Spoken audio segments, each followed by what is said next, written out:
And then we had a hearing on Monday, and we went to court and we explained to the judge what was going on and how this was all working. And fortunately, the judge was fair and he was kind and he was sympathetic. And he said, you know what? No, you can't stop their sale. Keep it going. A note before we start. There is no verified, on-the-record account in which Dave Sparks sits down and finally reveals some secret falling out with Dave Kiley.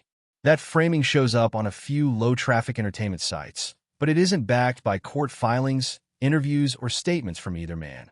What is documented, heavily, is a 5-year run of federal litigation, a public arrest, a divorce filing, and a business pivot that all happened to Dave Sparks personally.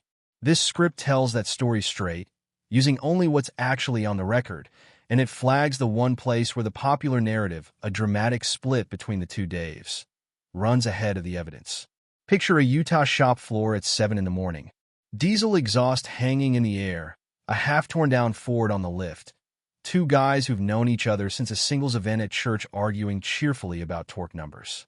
That image is the entire foundation of the Diesel Brothers brand. Two friends, one obsession, no script. It's also, it turns out, the calm before 4 different storms.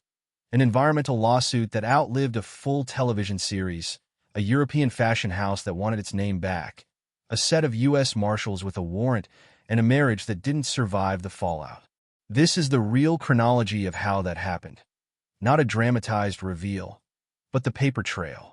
Dave Sparks, the man the internet knows as Heavy D, grew up around Utah's diesel culture and left Weber State after a single semester to chase it full-time. Somewhere along the way, he crossed paths with Dave Kiley, a fellow diesel obsessive who would become his business partner and on-screen foil. According to their own retellings over the years, the two met through a mutual social circle in Utah, bonded instantly over trucks, and started turning wrenches together long before anyone thought to point a camera at them. What began as informal repair work grew into Diesel Sellers, a business built on modifying and selling diesel trucks. They started posting videos of their builds, loud, over-the-top, unmistakably DIY, and the internet responded. A YouTube following turned into industry buzz, and by January 2016, Discovery Channel had turned their garage into Diesel Brothers, a series that would run for multiple seasons and make both men recognizable well outside the truck world. The show leaned into exactly what had made the YouTube channel work: enormous horsepower, chaotic builds, and the visual spectacle of modified diesel trucks doing things stock trucks were never meant to do, including notably producing the thick black exhaust plumes associated with a practice called rolling coal. That last detail matters more than it seemed to at the time, because it's the thread that connects almost everything that happened next. In 2017, a nonprofit called Utah Physicians for a Healthy Environment sued Sparks, Kiley, and their companies. The group's argument was straightforward. Modifying diesel trucks to disable or bypass emissions control equipment violates the Federal Clean Air Act, and the show itself was airing evidence of it happening. Attorneys for the group didn't have to speculate about what was going on inside the shop. Footage of the builds, broadcast for a national audience, became part of the case record. The litigation dragged through the courts for years, and it didn't end quietly. By 2020, a federal court had ordered the defendants to pay penalties and fees. The figure most consistently cited in coverage is roughly $843,602, split between the federal government, Davis County, and the plaintiff's legal costs. What came after that judgment is the part that eventually put Sparks in a Utah jail cell. According to the court's own record, the defendants didn't pay. The presiding judge, Robert J. Shelby of the U.S. District Court for Utah, found the group in civil contempt in June 2024 for failing to satisfy the fee order. The court then issued additional enforcement orders requiring detailed financial disclosures and barring the defendants from transferring assets while the debt remained unpaid. Sparks was held in contempt a second time in August 2025, this time specifically over a garage liquidation sale, his own asset sale, that the court said violated the order against moving property while the judgment was outstanding. By October 2, 2025, Judge Shelby had had enough. In a written ruling, he stated that Sparks had repeatedly and willfully violated the court's orders and authorized U.S. Marshals to take him into custody until he purged the contempt. 5 days later, on the morning of October 7th, Sparks was arrested in Salt Lake City and booked into county jail. He was reportedly on his way to speak at a state economic development summit when it happened.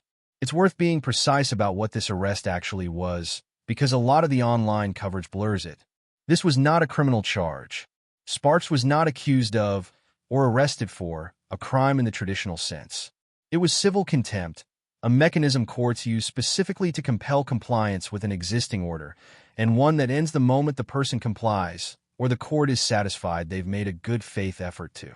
Sparks' attorney, Cole Cannon, made exactly that distinction publicly, saying no crime had been charged and calling the arrest a grave injustice to the Sparks family. Sparks was released within about 2 weeks. He didn't stay quiet about it. In a lengthy video posted after his release, he framed the entire 9-year saga as an example of environmental litigation being weaponized for profit rather than genuine public health protection, and he pointed to a specific complication behind the scenes. His longtime accountant, who had managed the financial records at the center of the dispute, died unexpectedly in December 2024, and with her went access to key files and passwords the plaintiff's attorneys were demanding. Whether that explanation satisfies the court's finding of willful noncompliance is, at this point, a matter for the ongoing case record rather than a YouTube video. But it's the account Sparks himself has given on the record, in his own words. While the emissions case was still grinding through federal court, an entirely separate legal fight was building on the other side of the country, and it had nothing to do with trucks. Diesel SPA, the Italian apparel company behind the Diesel clothing brand, filed suit against Diesel Power Gear. The merchandise arm Sparks and Kylie had built around the Diesel brothers' name in 2019. The complaint argued that the merchandise line's branding, including the name Diesel Power Gear itself and a related diesel seller's mark, created consumer confusion with an established global fashion label and diluted a famous trademark. In 2022, a federal judge in the Southern District of New York sided with Diesel SPA on the underlying infringement and dilution claims, in part because a trademark board had already ruled on related issues. That left one open question. How much would Diesel Power Gear owe? The Italian company initially sought damages calculated off the full scope of the merchandise line's sales, a number north of $59 million. The court didn't go that far. In a September 2023 ruling, Judge Jennifer Rashan found the full sales calculation excessive and reduced the award by roughly 80%, landing on a final judgment of $11.8 million. Stack that on top of the Clean Air Act penalties and legal fees, and the total legal exposure tied to the Diesel Brothers brand climbs into 8 figures, which is where the widely repeated $13 million figure in online coverage comes from. It's a rough sum across 2 entirely unrelated cases. One about tailpipe emissions, one about the word diesel on a t-shirt tag. By mid-2025, with the emissions judgment still unpaid, Sparks moved to liquidate a large chunk of his shop's inventory, trucks, equipment, and gear built up over years of the show and its aftermath. A federal judge stepped in and blocked part of that sale from proceeding, citing the standing order against moving assets while the judgment remained outstanding. The sale went ahead anyway in early August 2025, which became one of the specific violations cited in the October contempt ruling described above. The arrest that followed on October 7th was, by any measure, a serious escalation. A reality TV figure being walked out in handcuffs by federal marshals over a lawsuit that had been dragging on for the better part of a decade. It made national entertainment and legal press headlines within hours. Sparks was released roughly 2 weeks later and has continued running his businesses, including Sparks Motors, since then. Then, in March 2026, a second and unrelated development hit. Sparks' wife, Ashley, filed for divorce in Utah on March 10th. Court filings didn't list a reason, and neither party has spoken publicly about the cause. What's on the record is the timeline itself. The filing came a little over 5 months after the October arrest, closing out a marriage that had lasted roughly 16 years and included 3 children. Multiple outlets, including TMZ and Us Weekly, confirmed the filing independently through court documents, and Sparks' team declined to comment when asked. It's tempting to draw a straight line from arrest to divorce and call it cause and effect. That would be speculation the public record doesn't support. What can be said honestly is that both events happened in the same 5-month window, on top of years of ongoing litigation. And that kind of sustained pressure, regardless of the specific reason a marriage ends, is not nothing. Here's the part of the story that gets the least attention, probably because it complicates the disgraced reality star narrative. While all of this litigation was unfolding, Sparks was quietly building something that runs almost directly against the rolling coal image that made him famous. Back in 2020, Nikola Corporation, the electric and hydrogen truck company later engulfed in its own fraud scandal involving founder Trevor Milton, partnered with Sparks to help design and promote the Badger, a hydrogen and battery pickup pitched as a rival to the Tesla Cybertruck. Nikola shelved the Badger program that same year, once the company's broader troubles became public. The project sat dormant for years. In February 2024, it resurfaced. Nikola sold the intellectual property and prototype hardware for the Badger, along with related off-road and personal watercraft assets it had also abandoned, to a new company called EMBR Motors, founded and majority-owned by Sparks. The deal briefly got messier than expected. Reporting from Hydrogen Insight noted that Nikola later pursued legal action tied to the surrounding circumstances of the sale, given Sparks' business ties to figures connected to the Milton scandal. But the core fact stands on its own. A man whose television persona was built on maximizing diesel exhaust output now owns the rights to a hydrogen electric pickup truck program and is trying to bring it to market. Whether that's a genuine pivot toward cleaner vehicle technology, a savvy acquisition of undervalued IP, or some combination of both is a fair question to sit with.